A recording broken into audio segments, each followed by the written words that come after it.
Constitution was a fraud, a total fraud. The Founding Fathers were lawyers, they were liars, they were frauds. They sold out their own people. The United States, the colonies, never won the Revolutionary War. It was a backdoor Masonic deal to limit the battle damage, make it look like a war, and keep the profits going for England and for the wealthy, elitist, lawyerly families like the founding quote-unquote fathers in the colonies.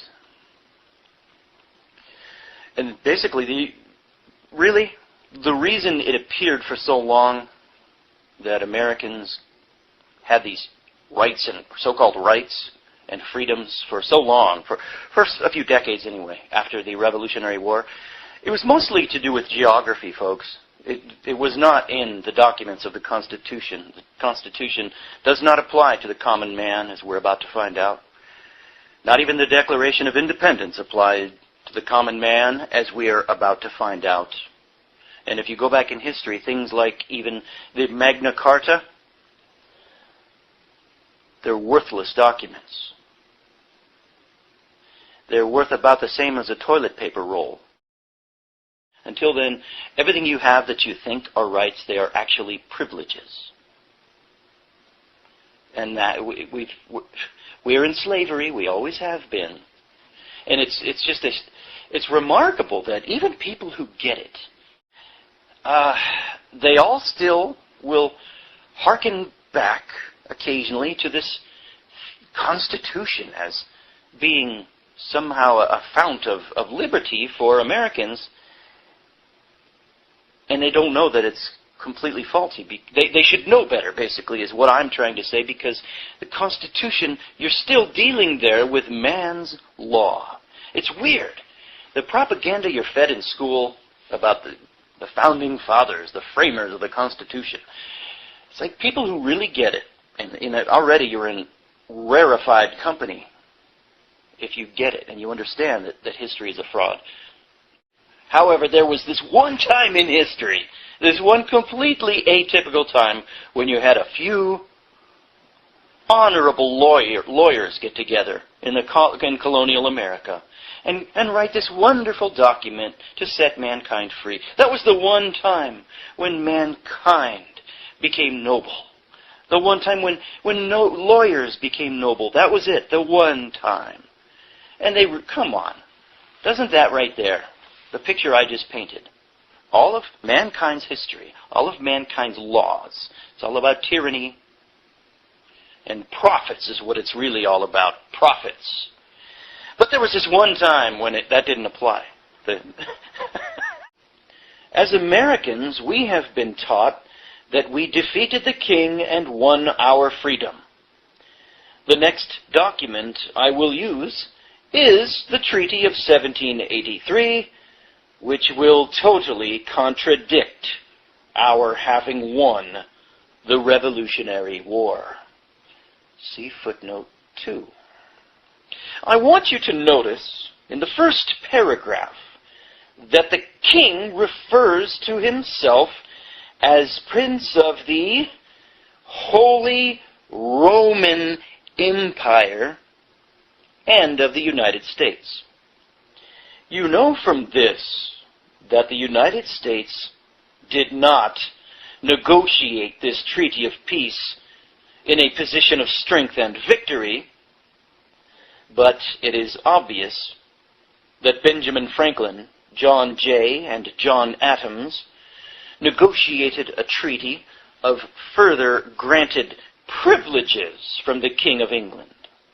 Keep this in mind as you study these documents. You also need to understand the players of those that negotiated this treaty. For the Americans, it was Benjamin Franklin, Esquire, a great patriot and standard-bearer of freedom. Or was he? His title includes Esquire. An esquire, in the above usage, was a granted rank and title of nobility by the king, which is below knight and above a yeoman or common man. Benjamin Franklin, John Adams, and John Jay, as you can read in the treaty, were all esquires, and were the signers of this treaty, and the only negotiators of the treaty. The representative of the king was David Hartley, Esquire. Benjamin Franklin was the main negotiator for the terms of the treaty. He spent most of the war traveling between England and France. The use of Esquire declared his and the others' British subjection and loyalty to the crown. In the first article of the treaty, most of the king's claims to America are relinquished, except for his claim to continue receiving gold, silver, and copper as gain for his business venture. Article 3 gives Americans the right to fish the waters around the United States and its rivers. In Article 4, the United States agreed to pay all bona fide debts. I wonder if you have seen the main and obvious point. This treaty was signed in 1783. The war was over in 1781. If the United States defeated England, how is the King of England granting rights to America when we were now supposedly his equal in status? We supposedly defeated him in the Revolutionary War. So why would these supposed patriot Americans sign such a treaty when they knew that this would void any sovereignty gained by the Declaration of Independence and the Revolutionary War? If we had won the Revolutionary War, the king granting us our land would not be necessary. It would have been ours by his loss of the Revolutionary War. To not dictate the terms of a peace treaty in a position of strength after winning a war means the war was never won.